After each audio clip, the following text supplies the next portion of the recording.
Okay, fine. So the question generally which we ask is, are all our futures seen to be electric, or do we have anything else beyond this also? Okay, so the key concept used is systems. Then the related concept used along with this is about the development, because development plays an important role when we use electricity, and so energy conservation plays one more role.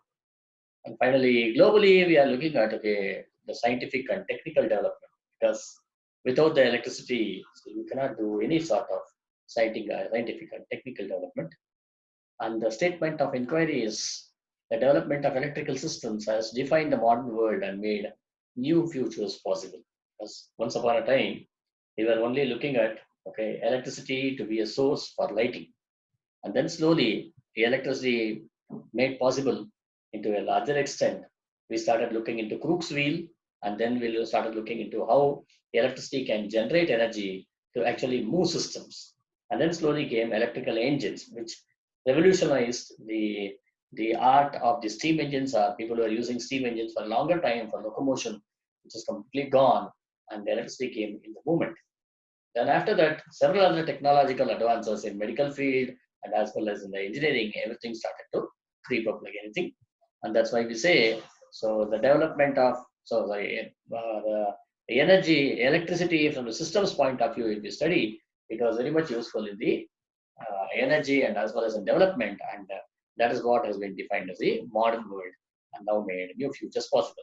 Now, literally today, you cannot find any home which does not have electricity. This is what it is.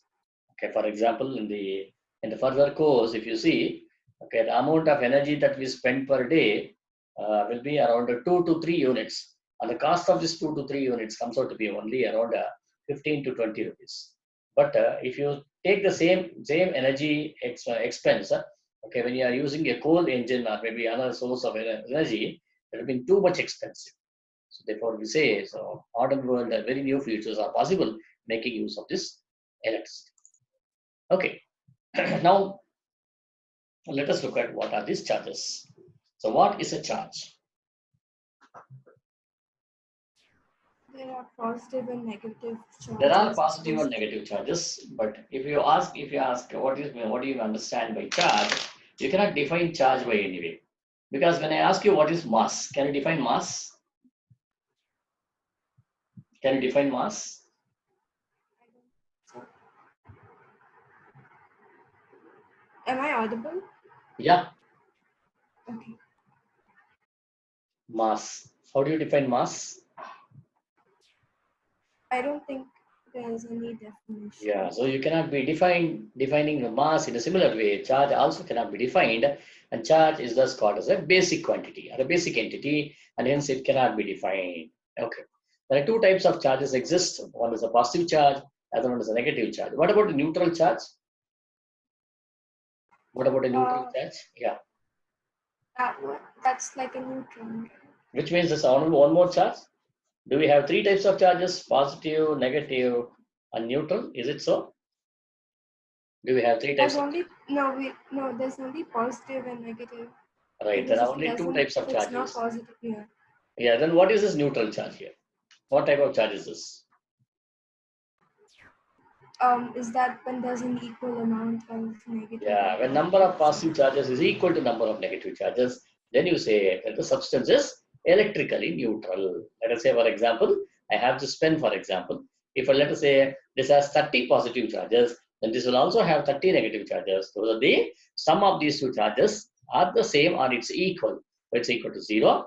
Okay, so therefore we say the positive charge is equal to negative charge, and this you say it is neutral. Neutral means it is neutral charge. Of course, we cannot define something called as neutral charge. We can only say that the substance is electrically neutral. Okay. So now charges are distributed when two substances are rubbed together. Okay. Now, when we say we have something called as a positive charge and a negative charge, can we create charges?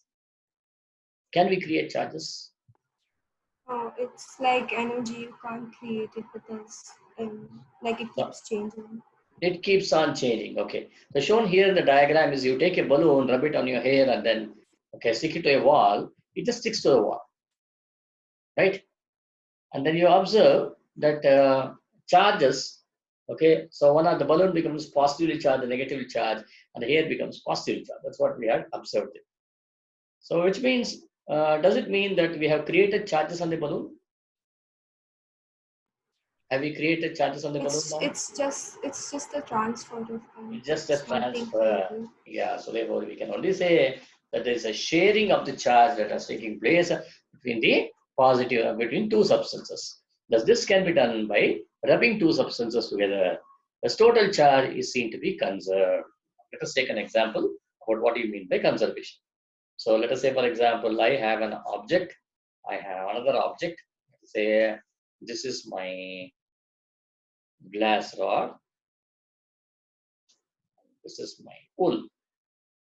Okay. Now when I rub it, let us say this has initially 30 protons and 30 electrons, while wool has something like 20 protons and 20 electrons.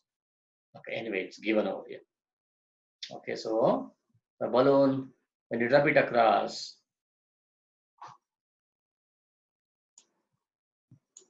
balloon, when you rub it across, you see initially, you see there's a positive charge, there are 3 positive charges, there are negative charges over here.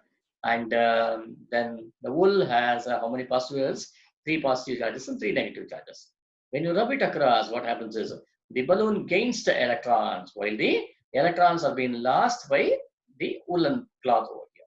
Which means that now you see there are only 2 positive charges or 3 positive charges over here, and there's 1 electron here. So therefore, this becomes positively charged while this becomes negatively charged, because this is deficit of electrons. How many electrons should have been there?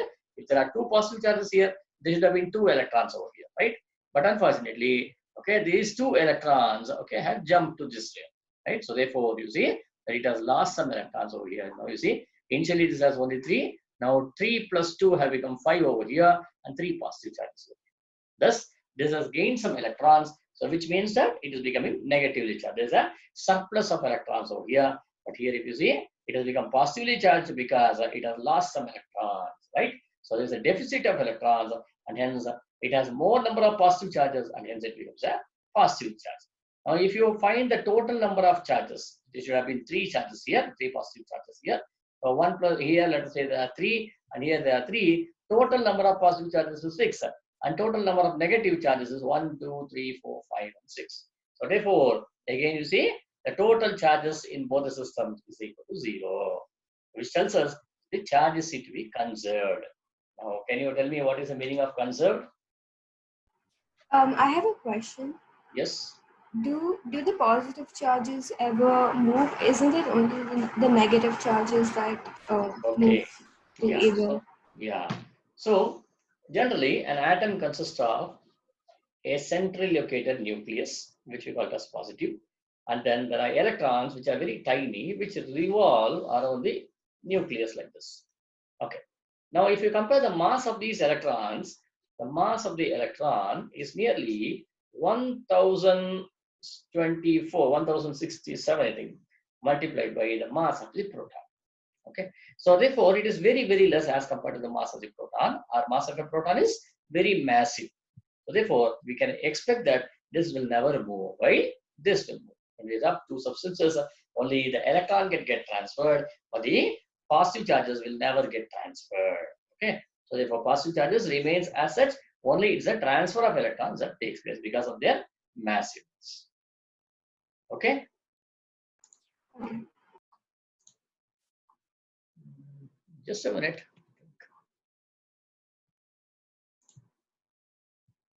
Just wait. Sure.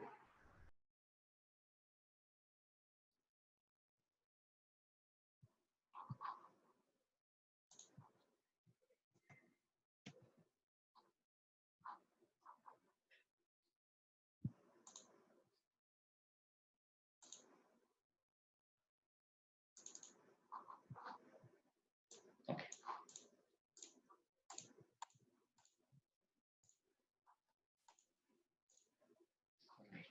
Okay. Fine.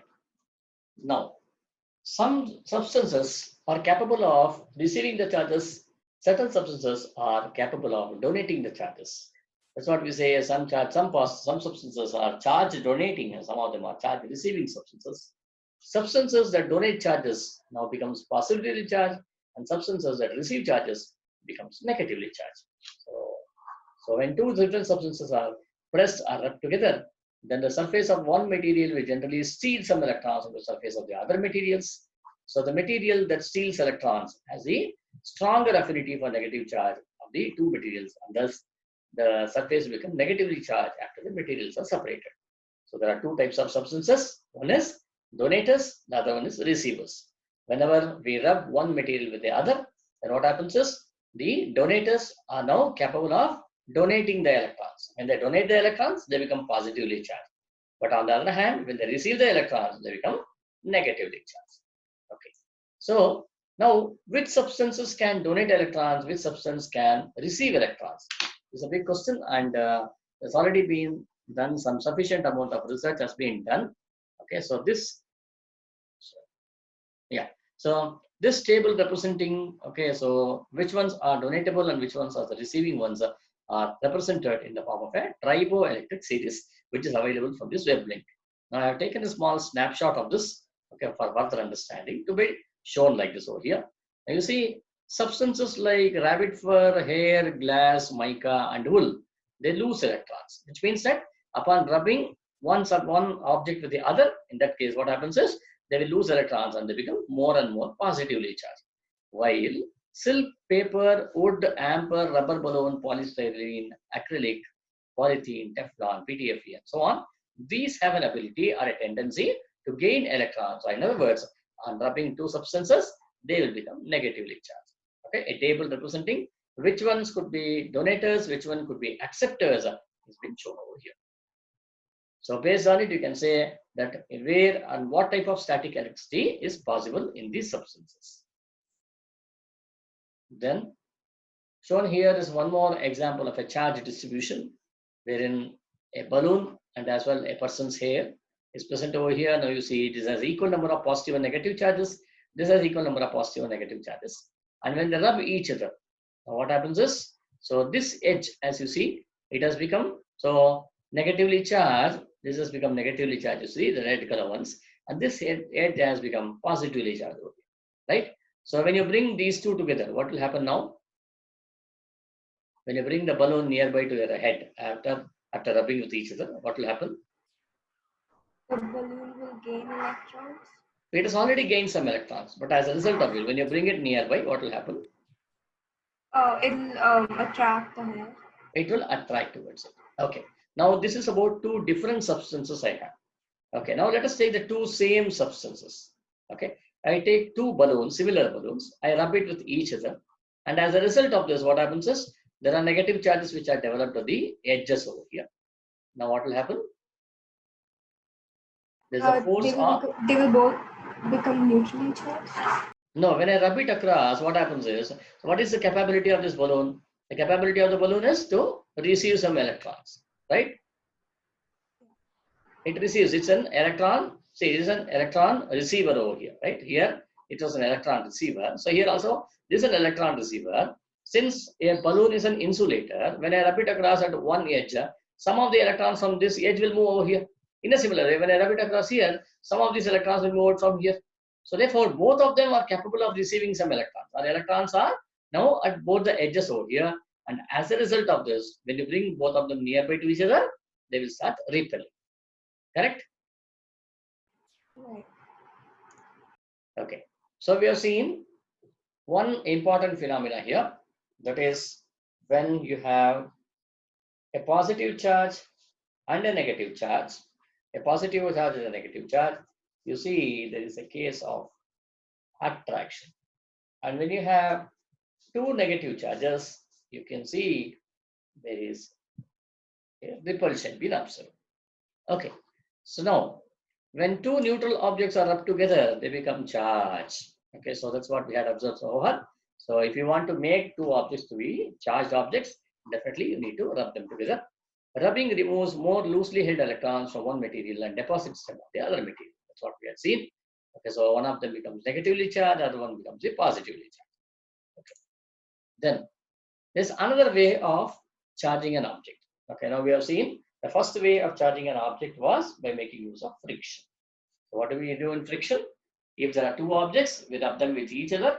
So as a result of the friction, a few of the electrons present in one object will jump to the other object, and hence the one which receives the electrons becomes a negatively charged object, and the one which donates the electrons becomes a positively charged object. Now, let us look at the second part, which is charging by contact. This is the first way of reducing the charges. The second way of reducing the charges is method of charging by contact. This is by contact. Now, what do we mean by contact? One material is already charged while the other material is either neutral or charged. So one of them is already charged, but the next material which you want to make it charged is still it's uncharged. So what you do is electrons are transferred from a negatively charged object to either a neutral or a positively charged object. So here what we do, let us say for example, you have a negatively charged object. Now when you bring this negatively charged object, now you see this is more number of electrons here, right? 1, 2, 3, 4, 5, 6 electrons are here.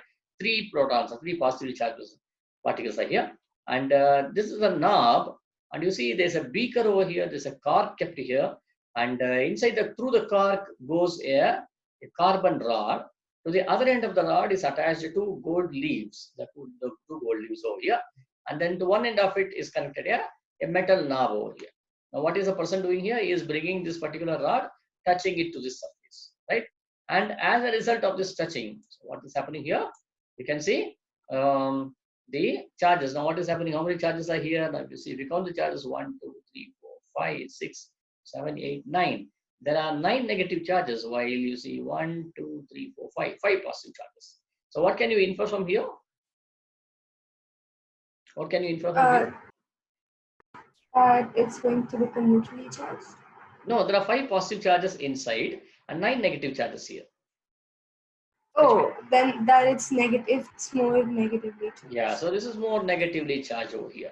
Okay, now if it is more negatively charged, as you see, this happened because I made this rod of which was negatively charged to touch this knob, and as a result of this, the negative charges present on over here had moved inside it, right? Okay, so the negative charges had trickled down inside it, making this gold leaves to be negatively charged. Now, one more observation you can observe here is that the gold leaves need to be appear to be very much separated above. Why? Why are they separated? Why are they not joined together? They are two independent leaves. Is it because they're repelling each other?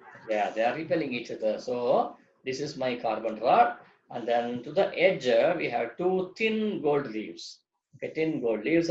Now when the charges trickle through the carbon rod, it goes to this, and this is a metal. The gold being a metal, the actual gold is being used. Okay, and then this also becomes negatively charged. This also becomes negatively charged, and as a result of this two, so the like charges starts repelling each other, and hence this move apart. Okay, so initially you can observe that these two gold leaves will be like this. Initially, when there is no charge in the electroscope, these gold leaves will be like this. But when there is a charge in the electroscope, then what happens is these starts moving. The entire apparatus that I have mentioned over here is called as an electroscope. Okay. Now let us look at the second scenario here. The second scenario says, okay, there's a positively charged rod being brought nearby. Now you see how many charges are there on the positive charge? 1, 2, 3, 4, 5, 6. There are 6 charges, okay, on the positive charge rod. So this is positively charged. This is being touched with the knob, and in turn, when it comes here, you see 1, 2, 3, 4, 5 positive charges and 2 negative charges, right? So therefore, now you see this is positively charged, and again the leaves spread across, right? So therefore, this is how you can understand, or this is how you can transfer a charge from the conducting rod. Now this is a conducting rod to a gold leaf, right? So it's a charge transfer that has taken place, and as a result of the charge transfer, you can see the leaves have got diverged. So why did they diverge? Because you see that the same charge was being present in both the leaves, and as a result of it, like charges repelled, and hence they start to diverge. Okay. Any doubts on this? No. I just had one question about the difference between MYP and DP in the subjects. in physics. Yeah. So, how different is the syllabus from DP and NYP? Difference is that here you only study a overview of the all the chapters that you have. Okay, and in fact, your MYP is graded based on the 4 criteria 1, 2, 3, and 4. Then what happens is we will not be grading you in terms of 1, 2, 3, and 4. There also the teaching will be very similar, but more or less very similar to your CBSE approach. Okay, that's first thing. And your criteria 1, 2, 3, and 4 will be graded in terms of 2 or 3 more different topics. Okay, for example, we have internal assessment. Internal assessment there takes up this grade 1, 2, and 3. And when you talk about 4, it will come in the extended essay and as well as the one more subject known as the theory of knowledge. Okay, so there we actually consider these 2 parts. But more amount of scientific knowledge will be learned in the IBDP curriculum. Okay? Yeah. But of course, you have some amount of mathematics. You don't have complex mathematics, but you have some amount of mathematics to be learned. But we will go into detail. If you are taking only an SL-based syllabus, then the amount of mathematics or amount of units that covered in each chapter is also much lesser. But if you take up an HL base, then definitely you'll be studying a lot more into it, which will be useful for your IA, EE, and so on. Oh, okay. So then, let us go to the next one. So we have seen 2 methods of charging an object. The first method is about the frictional method. The second method is about the conduction method, or what you call it as you have just touched by object, a charged object, and thus you have transferred the charge. Okay, it is by contact. The next is about the induction method, charging by induction. The movement of electrons within a substance caused by the nearby charge conductor without direct contact with the substance and the object is called as an induction method. So what we do is, let us say for example, this is also a charged object, this is also a charged object. Okay, so now how many protons we have? 1, 2, 3, 4 we have, and we have so many electrons over here. Now you see for every positive charge there is an electron. Maybe here we don't have it. Okay, so we have, now let us say for example, we have one object, we have other object. Now let us say these 2 objects, one of them has only 10 protons, 10 electrons. This has 15 protons, 15 electrons, or 15 positive charges and 15 negative charges. Now, if I bring this object nearby to here, then what can happen is, let us say this is one of them is a positively charged. Okay, it's a neutral object over here. When I bring it over here, the electrons which are nearby here can now interface over here because the protons cannot move. And whichever is getting attracted over here, the positively charged particles can get over here. Okay, but what happens is, if I want this phenomena to happen, then definitely we need to have a charged object. So definitely it should not be a 15 proton and 15 electron one, but instead this could be something like 18 proton and 15 electron, which means at one of the surfaces there are 3 protons more than the number of electrons. When I have 18 protons over here, this in turn will attract the negative charges. And as a result of this, negative charges try to align at one part and the positive charges try to align at the other surface. So what happens? There's a separation of charges which have been observed. That's what it says. A charged object is used to induce a charge in a neutral object. So initially, this is a neutral object, this is a neutral object, and this is a charged object. We need to have a charged object and a neutral object. Okay, and then the neutral object is grounded, so it retains a charge. Okay, I'm coming back to the grounding, but initially let us understand the charge separation happens because the positive charges on the charged object now try to pull the negative charges towards it. It tries to attract it.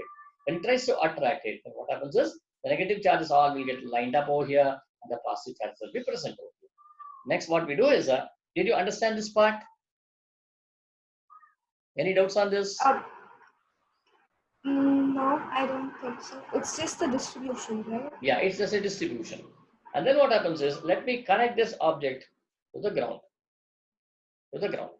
Right? When we connect this object to the ground, we know that these positive charges are massive particles. This cannot move.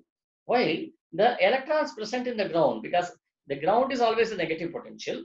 Okay, so these negative charges can now flow through this one. Okay, and this can make it render more and more negative here. Okay, so as a result of this, what happens is, so this becomes completely negatively charged object, while this is a positively charged object. Now, okay, so therefore, upon grounding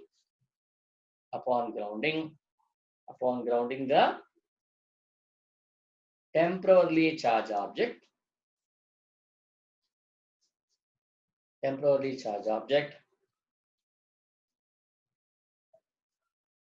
the object becomes negatively charged. But on the other hand, okay, after some time, let us say, for example, I remove my balloon. Now what will happen? When I remove my balloon and I also remove my wire here, what will happen? Will it stay neutrally charged? But how does it change? Because the negative charges are already over here. There has been additional number of charges which have been entered into this, right? So this becomes a permanently negatively charged object, right? When I remove the balloon. Now, let us do one more. Let us say, for example, I have this object. I take the balloon. Now, this balloon is positively charged, and I bring it nearby to a neutral object, as a result of which all the negative charges come nearby to the positive charge, and all the positive charges getting repelled by this will move to the farther end. Okay, when I bring it nearby to it. But when I remove this balloon, I am not connecting it to the ground. Okay, when I remove this balloon, now what will happen once again? It would become negatively charged again? No. Now let us say, for example, there were 15, we have taken 10 protons and 10 electrons. They just got distributed within the material.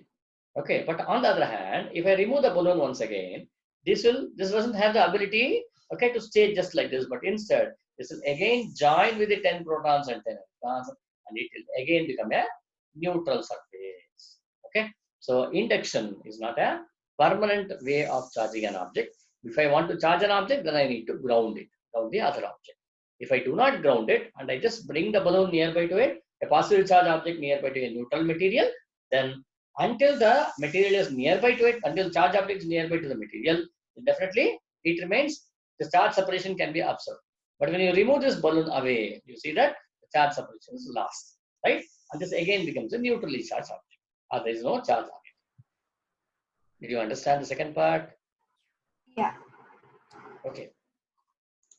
Then, now let us look at electroscope. Have you started this in your school? Electroscope we did not do. Okay. Just a minute, just wait.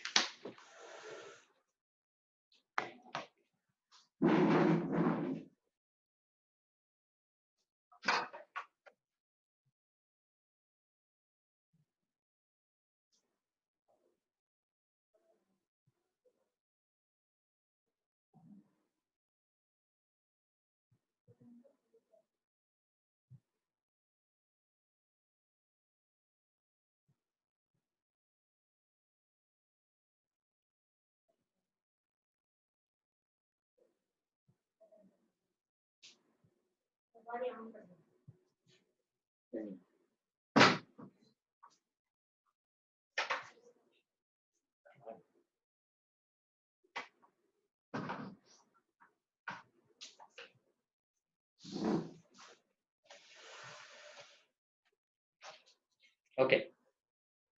So electroscope. So electroscope is an instrument used to detect static charges by either induction or by contact. So it is an instrument used to detect the static charge. Are you there? Hello? Hello. Sorry, Okay. your voice cut off in the middle. Hello?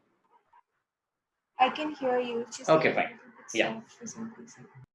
Okay. So electroscope. So electroscope is an instrument used to detect the static charge by either induction or by contact. So as I had already showed you the electroscope, so this is called as a gold leaf electroscope. As you see, you have a knob usually made out of a brass or a copper, and then you have a graphite rod, and this is again a metal. So this goes inside the metal, inside the glass container, a beaker, and then there's a cork here to isolate the charges, so the charges does not residual charges not get inside it. And then this is connected to two gold leaves. Okay, and these gold leaves can either fold or they can just fall away. And so this can detect the amount of static charge. So it has a metal sphere, rod, and leaves to conduct the charge. If if there is no charge on the electroscope, the leaves stay together, which means that they'll be overlapping on each other. If there is no charge on the electroscope, if there is a charge on the electroscope, the metal leaves move away from each other because they have the same charge. So definitely, as you can observe, if there is some charge over here, if it is negatively charged, they still move apart from it. If it is positively charged, again they still move apart from it. So in other words, one of the disadvantages of using an electroscope is that you cannot find what kind of charge is present in it, right? So you can't say the moment the leaves diverge, you cannot say, okay, whether it is a positively charged or a negatively charged. You can only say that the object that you have brought nearby to it are made in contact with each other. They are seen to be either charged positively or negatively. This is what you can mention from there. Now, let us look at some examples. So in case of an electroscope, first, as you see, you have an object which consists of positive or negatively charges. Okay, so when the positive or negatively charges are seen to be equal, you see, there are two positive charges, two negative charges on both of them, then it is neutral, or the leaves are seen to be converging over here, right? So in case of a neutral electroscope, the leaves are seen to be converging. But let us say I bring a positively charge over here. So this, and I do not touch this, okay? I just bring it nearby to here. What condition is happening here? What is happening here? Which phenomena? Attraction. Attraction is fine. Is it friction, conduction, induction? Oh, I guess it would be friction. But am I touching it here? Am I rubbing it here? I'm not rubbing anything here. I have already got a positively charged rod, brought it nearby to the sphere, the knob.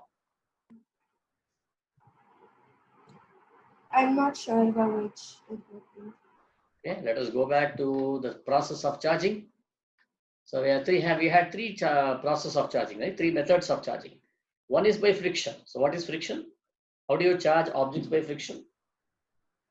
Rubbing. By rubbing them, right? By rubbing them. And how do you charge objects by contact or conduction? By just touching the objects. By just touching the object. Correct. Okay. And how do you do it by induction? When I guess like placing it close enough but not touching it. Yeah. So you take a charged object and bring it nearby to another object. It's a neutral object, right? So therefore, the charges on the other object come nearby to each other. So here, as you observe here, I have got a positively charged object. Okay. And now what's the mode of charge transfer here? Or how are the charges created here? Oh, that's induction. Induction here. This is induction. This is not conduction or friction. If it was friction, I should have rubbed this rod against this another metal so that the charges are being produced, right? And if it was conduction, I should have touched this rod. There should be a contact between these two. So both are not seen. Induction is you are just bringing nearby to each other, and you see there is amount of complementary charges being developed over here.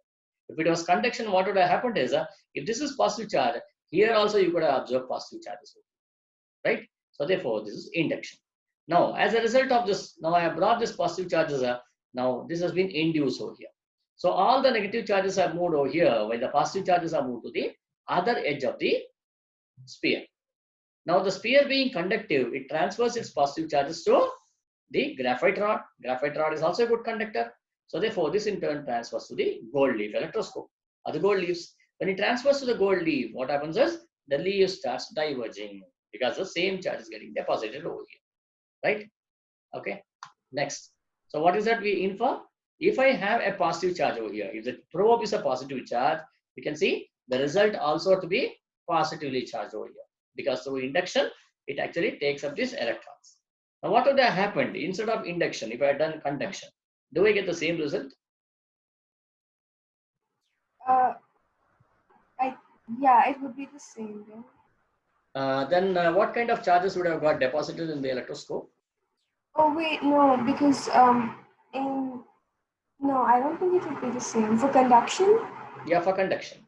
I get a positively charged rod and touch the knob of the electroscope. Then it wouldn't be the same because you're not only changing the position of them, but you're distributing new charges. This is my knob and this is my graphite rod. There's a Kinko here inside the bottle, and these are the two leaves. And when I bring a positively charged object and touch it like this, now what will happen? By conduction, this is also a metal, this is also a metal, right? So this will also get positive charges here. Initially, this was neutral, correct? Yeah. Initially, the sphere was neutral. The leaves were folding like this.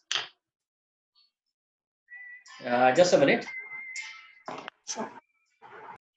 Hello. Hey, mana class am time nanta gato. Bye. Hello. Yes. Okay. Fine.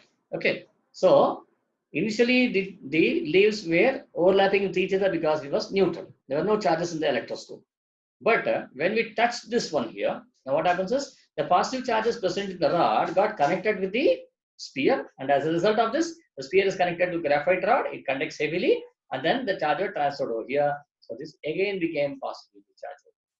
So again became positively charged, and as a result of it, there was a repulsion being observed. Correct? Yeah. Now, in case of induction, what happens? The same thing happens, but in a different way. In case of induction, when you bring a positively charge over here, you bring it very closer to here. Let us say distance between them is only 1 millimeter, for example. In that case, this becomes negatively charged. The outer surface here becomes negatively charged, but the other part of the surface becomes positively charged. Right? And this is now again connected to this rod. And as a result of this, now what happens? The gold leaves once again diverge because this is became positively charged. This also becomes positively charged. So whatever is the probe, the same probe is reflected here, right? The result is also seen. That is a positively charged. So what does electroscope help you to do? How does what is the utility of the electroscope here? Determine whether the charges are like or unlike.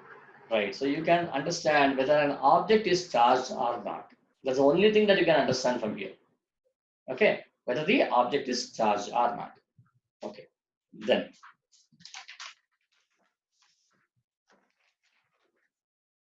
let us take up the third one. In the third case, you see, you bring a negatively charged object, and as a result of this, you see that the charges, the positively charged object are moving towards it, and negatively charged objects move towards the conductor, and thus again there is a repulsion, right? So the third one is evident. Are you able to understand this third one? Yes. Okay. Now let us do a small experiment. This is on, let us say, design of experiment. It's on B, criterion B. The experiment is that you are given an electroscope, and you are given a charge object.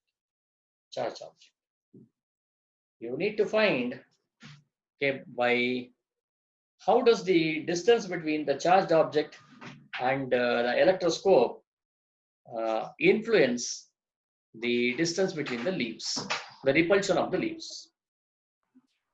How do you design this experiment? So you would bring an electroscope and a rod.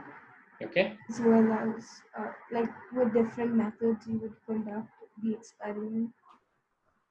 Sorry, what do you do? So for the method, are we testing it through all the three methods? No, you're going to test only by one method. Only by one method. You can use conduction in, or you can use, okay, which method can you use? Okay, tell me first. Can you use friction, conduction, or induction? Now, what is the goal? What is the RQ here? What is the RQ here? Test the effects Relate. of... Relate.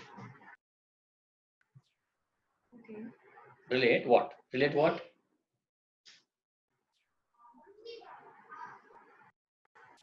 The There are two things. Okay, one is your independent variable. One is your independent variable, and the other one is your dependent variable. Now you need to tell me what is your independent. You understood the topic, right? I'll relate it. I'll tell you once again. Okay, what I do is I have this negatively charged rod. Okay, I bring it very much nearby to the sphere. I do not touch it. Okay, and I observe that the repulsion in the leaves is very large. But when I move away, the repulsion is very small. This is my observation. Now, based on it, I need to design an experiment. What could be my IV? So what could be my DT? Yeah. the independent variable would be the distance from the rod and the electroscope. Yeah. So the distance between the rod and the sphere. And what is the dependent variable? That would be the distance between the gold leaf and the repulsion. Distance between the gold leaf caused by the repulsion. Okay, so when you say distance between the two gold leaves, now your gold leaves are like this. Your gold leaves are like this here. Gold leaves are like this. Huh?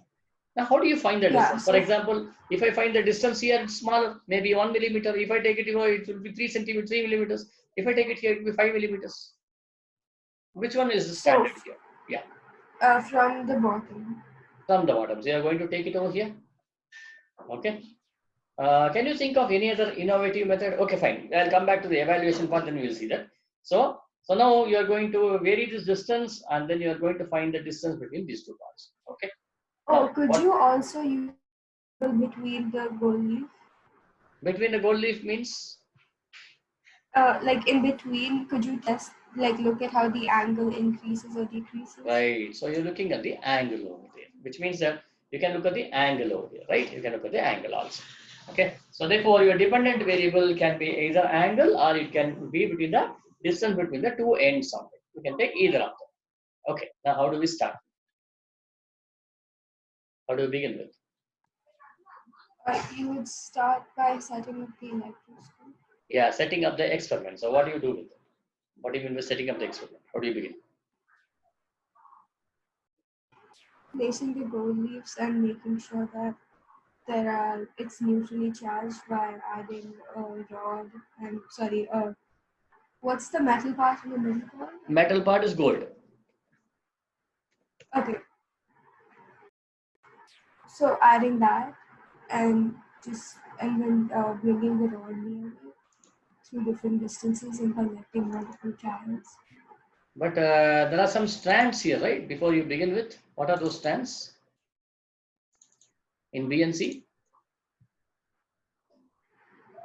I forgot them. We haven't done science in yet. The first thing in BNC is that, okay, so in this category, there are 4 strands. First is you need to explain the problem or the question to be tested by a scientific investigation. This is the first strand you need to look at. Okay, so what are the strands? Let us look at. So you need to explain the problem. So what is the problem here? Scientifically, you have to explain. You should ask questions rather. Yeah. Yeah. What is the relationship between the distance of a metal rod, a charged metal rod, and the attraction and the repulsion of two gold leaves in an electroscope? Okay, but can you generalize it? Because you know you're putting a very formal relationship, like putting a mathematical idea there, which I don't need it. See, this is something like I am an user. I am a, let us say I'm a 7th standard user. Okay, I do not know anything about my MIP 4.5. Okay, so now you are saying, okay, see, I have done an experiment. I'm going to do an experiment. I'm going to narrate you what is it about. Okay, so as you are now narrating it, yeah. If you put him a lot of mathematical jargons, he will get confused. He say, no, I don't want to do MIP 4 and 5. Make it as simple as possible. Relationship between charges and attraction or repulsion. Can we word it like this? How does the distance between the charged object and the sphere influence the repulsion observed in leaves. Can I use it something like this? So I have not used relationship here. The only word that I have used is influence. Okay. So influence is something which is a little bit technical word. But apart from that, okay, distance is a common word.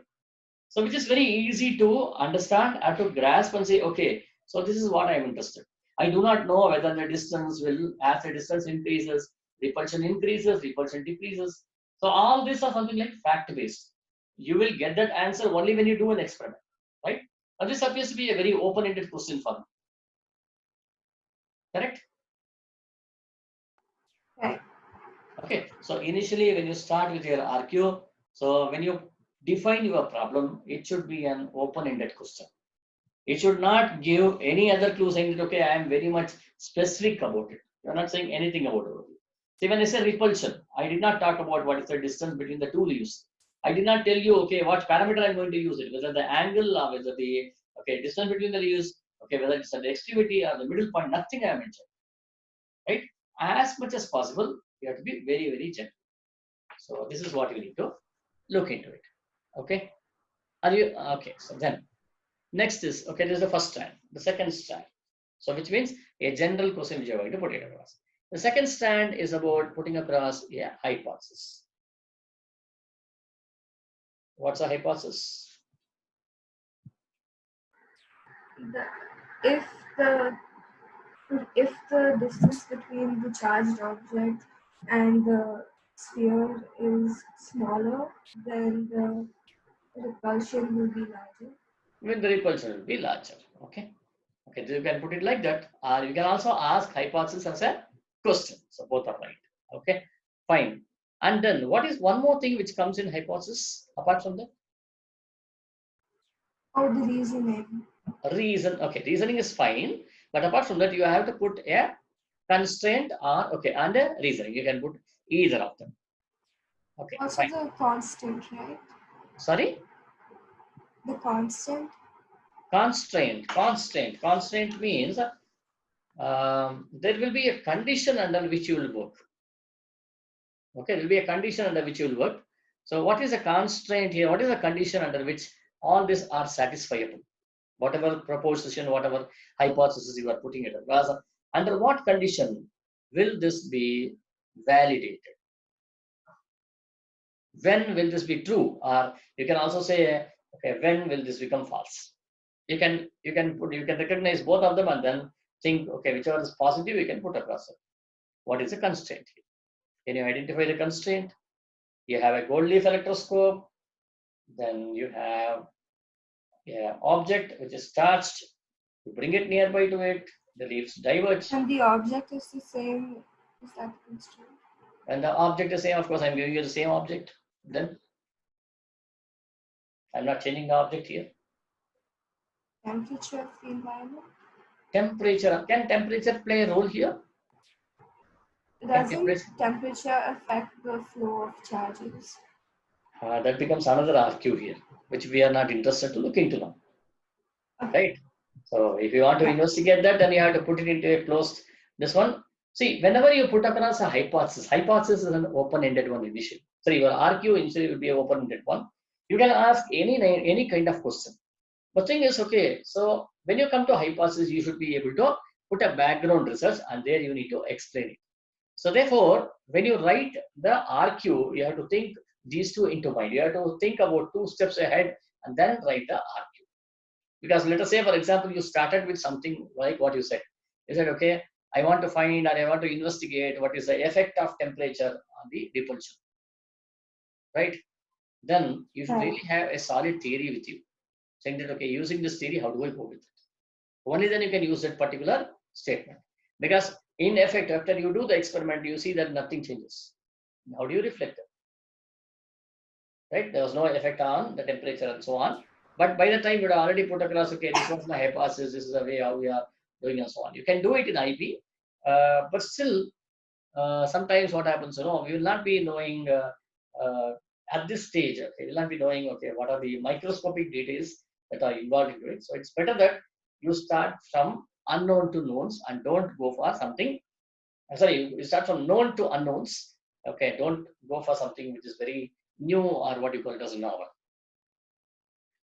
Okay, next is, so once you're done with the hypothesis, what's the next thing? In the hypothesis, you can do something else also.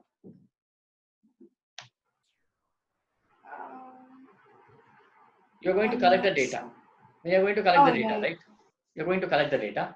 When you collect the data, you have an IV and a DV, right? So you have several trials here, you have several trials here. And then based on it, you are going to infer. Correct? Yeah. Now, two things can be done here.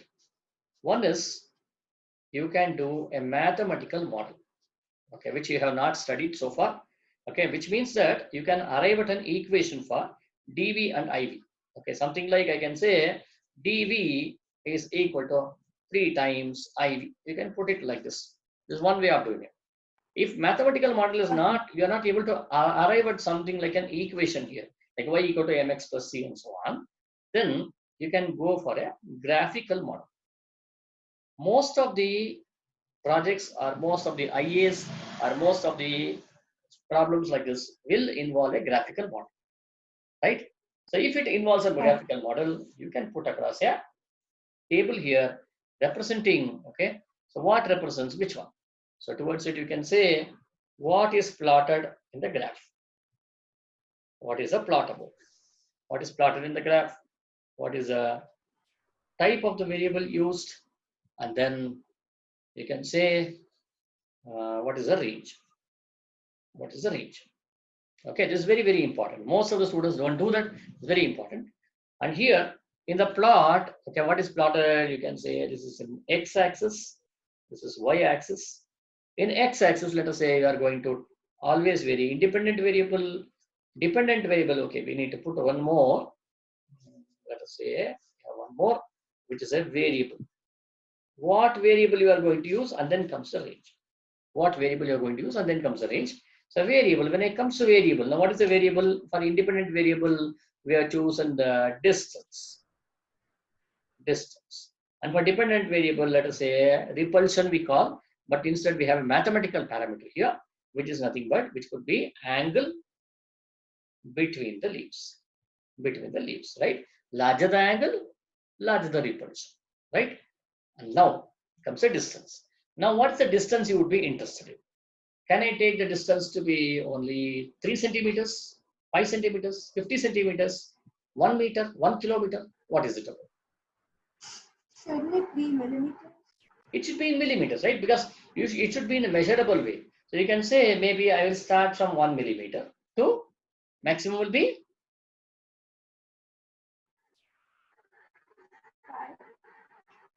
5 millimeter. Okay. So if I am doing 5 millimeter, okay, I will be getting only 5 readings over here. But I want to get a correct value. Maybe if I get something like 10 readings, it will be very much appropriate. Correct? So therefore, okay, so I can increment in terms of 10 over here. This one, you do not know anything about it. You just need to leave it blank. Correct? And then apart from that, if you want, you can also add a control variable there also. Right. So this is the second stand. The third stand is about write a scientific investigation. What is the scientific investigation that is being used? What is the investigation you are going to do here?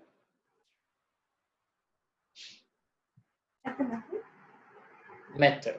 You are going to write the method. Okay. So don't write like charges attract, unlike charges. Like charges repel, unlike charges attract, and what you have observed in balloons. So all this story is not required over here. Okay.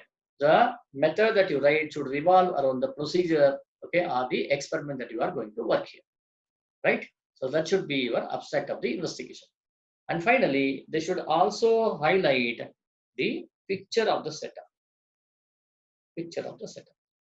So you should put across what is the picture you are using it, and this should be clearly labeled. It should be clearly labeled. Without labeling, a picture is useless. Then next is how are you going to manipulate the variables and how the data is going to be collected. So 3 strands I have already described. Now let us look at the 4th strand. The 4th strand tells you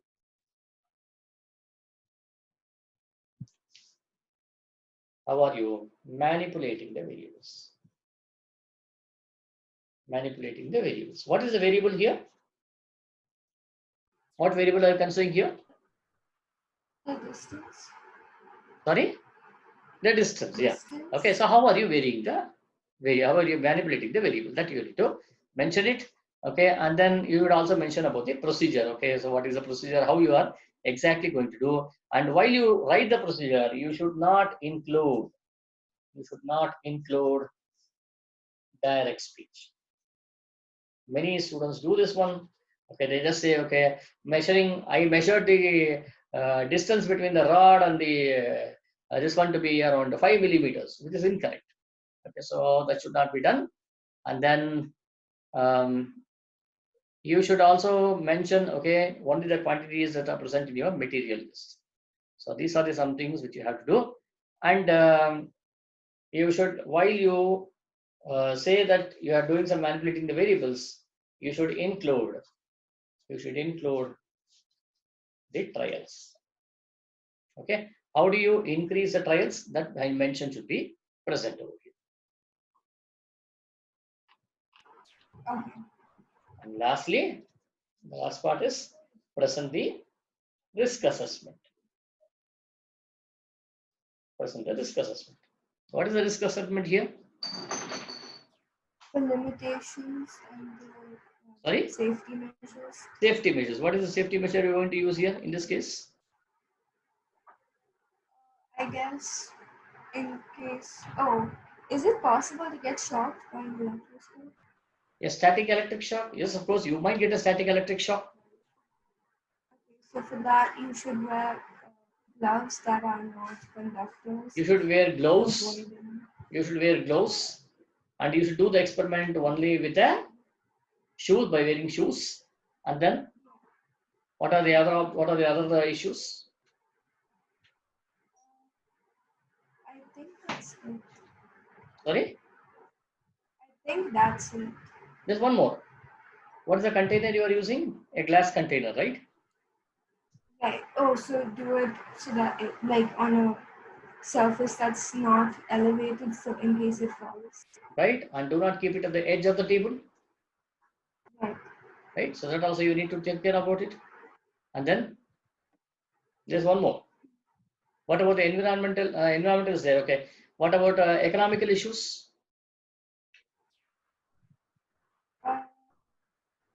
Economical issues? Oh, the gold leaf? Is Yes, that you are using a gold leaf. Why can't you go for a silver leaf experiment? Right, you can always do it, it right? doesn't conduct? Yeah, so therefore, maybe you can say, so this experiment was shared by the school resource or something, so making use of it, we have done it. Okay, so there's an economical issue also comes up with us. So all this criteria will be present in criterion. Did you understand how to use criterion B here? Whatever they Yes. say, right? Yeah. Okay. Now let us look at criterion C.